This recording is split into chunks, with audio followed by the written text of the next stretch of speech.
Student से मेरा मतलब सिर्फ वो नहीं है कि जो अभी स्कूल्स में है, कॉलेज में, स्टूडेंट से हर वो आदमी है जिसका दिमाग खुला हुआ है। तो इसका लिंक है लर्निंग से, लर्निंग एटीट्यूड से। लर्निंग एटीट्यूड जहां खत्म हुआ वहां से आपका बुढ़ापा शुरू हो गया। Absolutely, let's give a big hand for him.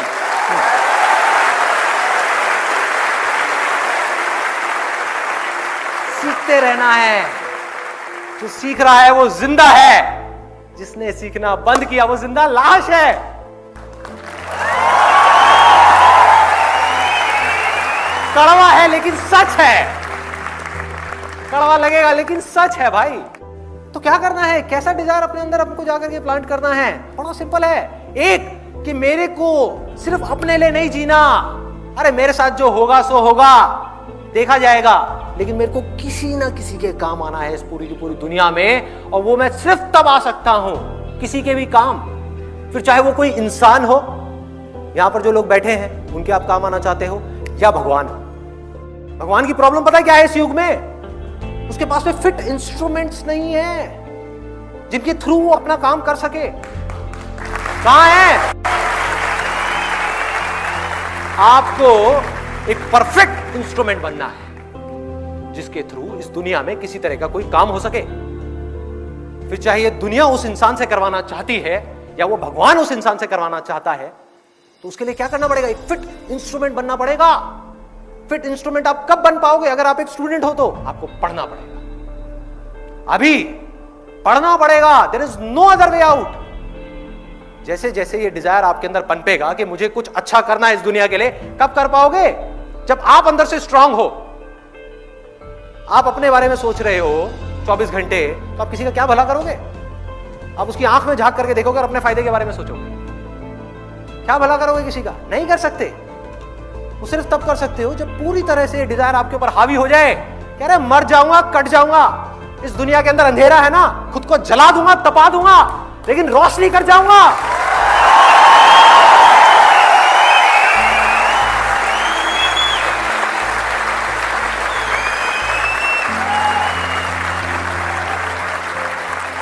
तपा लोगे अपने आप को पूरी तरह से। कैसे तपाओगे? तब क्या है?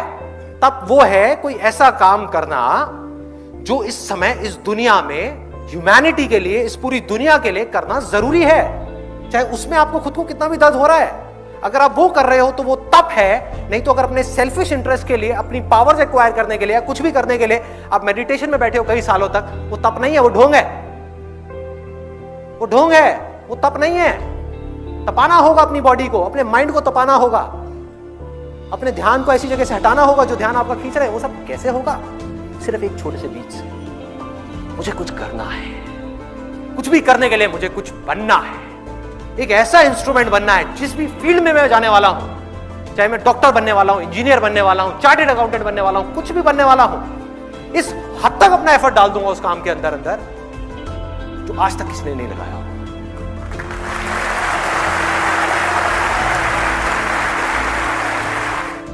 मैं अब क्या करने वाला हूं, एक छोटा सा ऑडियो प्ले करूंगा यहां पे डॉक्टर एपीजे अब्दुल कलाम का।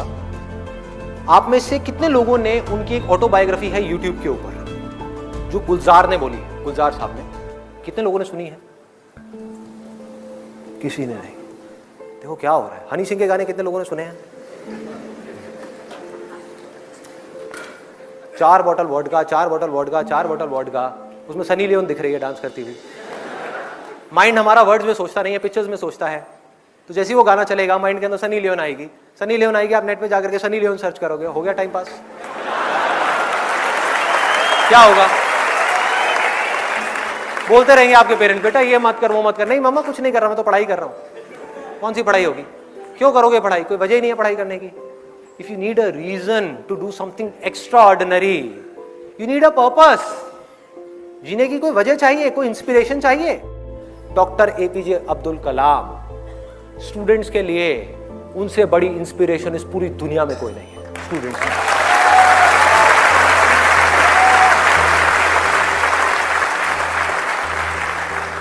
प्ले कर दो एक बार, ऑडियो प्ले कर दो। 1990 के रिपब्लिक डे पर देश ने मिसाइल प्रोग्राम की कामयाबी का जश्न मनाया। मुझे पद्म विभूषण से नवाजा गया और डॉक्टर अरुणाचलम को भी। 10 साल पहले पद्म भूषण की यादें एक बार फिर हरी हो गई। रहन सहन मेरा अब भी वैसा ही था जैसा तब था। 10 बाय 12 का एक कमरा किताबों से भरा हुआ और कुछ जरूरत का फर्नीचर जो किराए पर लिया था। फर्क इतना ही था कि तब यह कमरा त्रिवेंद्रम में था, अब हैदराबाद में। वेटर मेरा नाश्ता लेकर आया, इडली और छाछ, और आंखों में एक खामोश मुस्कुराहट मुबारकबाद की। मैं अपने हमवतनों की इस नवाजिश से छलक गया।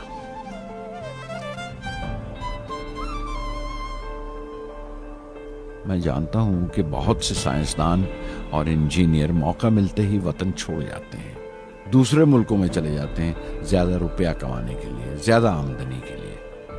लेकिन ये आदर, मोहब्बत, इज्जत क्या कमा सकते हैं जो उन्हें अपने वतन से मिलती है।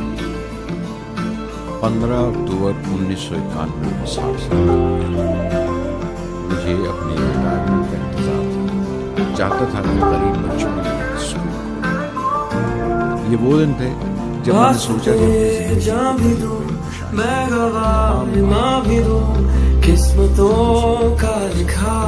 एक तरह से अपनी स्वानियों लिखो। बदले में मैं तेरे जो खुदा खुद मेरे ख्याल में मेरे वतन के नौजवानों को छोड़ दूं दिशा की जरूरत है। तभी ये इरादा किया कि मैं उन तमाम लोगों का जिक्र करूं जिनकी मकसद ये नहीं था कि मैं कुछ बड़े बड़े लोगों के नाम लूं, बल्कि ये कि कोई शख्स कितना भी छोटा क्यों उसे हौसला देना। मसले, मुश्किलें जिंदगी का हिस्सा हैं और तकलीफें कामयाबी की सच्चाई। जैसे कहा है किसी ने, खुदा ने ये वादा नहीं किया कि आसमान हमेशा नीला ही रहेगा। जिंदगी भर फूलों से भरी रहेगी। खुदा ने ये वादा नहीं किया कि सूरज है तो बादल नहीं, खुशी है तो हम नहीं, सुकून है तो दर्द नहीं। मुझे ऐसा कोई हुजूर नहीं कि मेरी जिंदगी सबके लिए एक मिसाल है। मगर ये हो सकता है कि कोई मायूस बच्चा किसी की माँ जो समाज के किसी मासूम हिस्से से ये पढ़े और उसकी उम्मीद हो सकता है ये कुछ बच्चों को उम्मीद से और जिसे वो मजबूरी समझे। उन्हें यकीन रहे कि वो जहां भी काश हर हिंदुस्तानी की चलती हुई नाव को पकड़ जाए और उस नाव की आवाज से सारा आसमान रोशन हो जाए।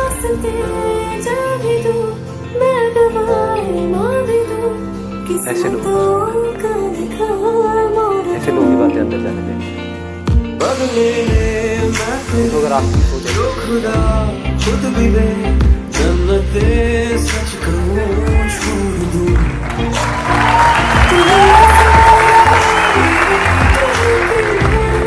दुनिया बाद में बदलेगी,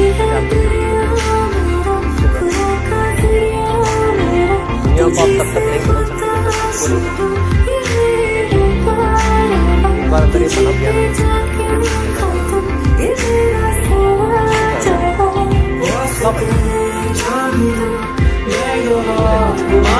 देख करके इंस्पायर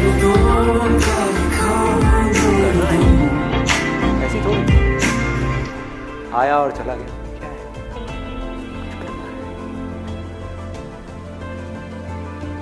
ऐसे लोगों को सुनना है, ऐसे लोगों की ऑटोबायोग्राफीज को सुनना है। क्या नहीं कर सकते आप? क्या फर्क है उनमें, डॉक्टर कलाम में, मुझ में, या ऐसे और पता नहीं कितने आए और कितने गए और कितने और आने वाले हैं? क्या फर्क है? एक झूठ है जो जाकर के आपके दिमाग में किसी ने घुसा दिया है कि फर्क है, फर्क है, फर्क है, उनके अंदर कुछ स्पेशल है, उनके अंदर कुछ स्पेशल है। अरे किसी के अंदर कोई स्पेशल नहीं है, कुछ नहीं है। जिसका डिजायर जितना बड़ा है उसकी सक्सेस उतनी ही बड़ी है।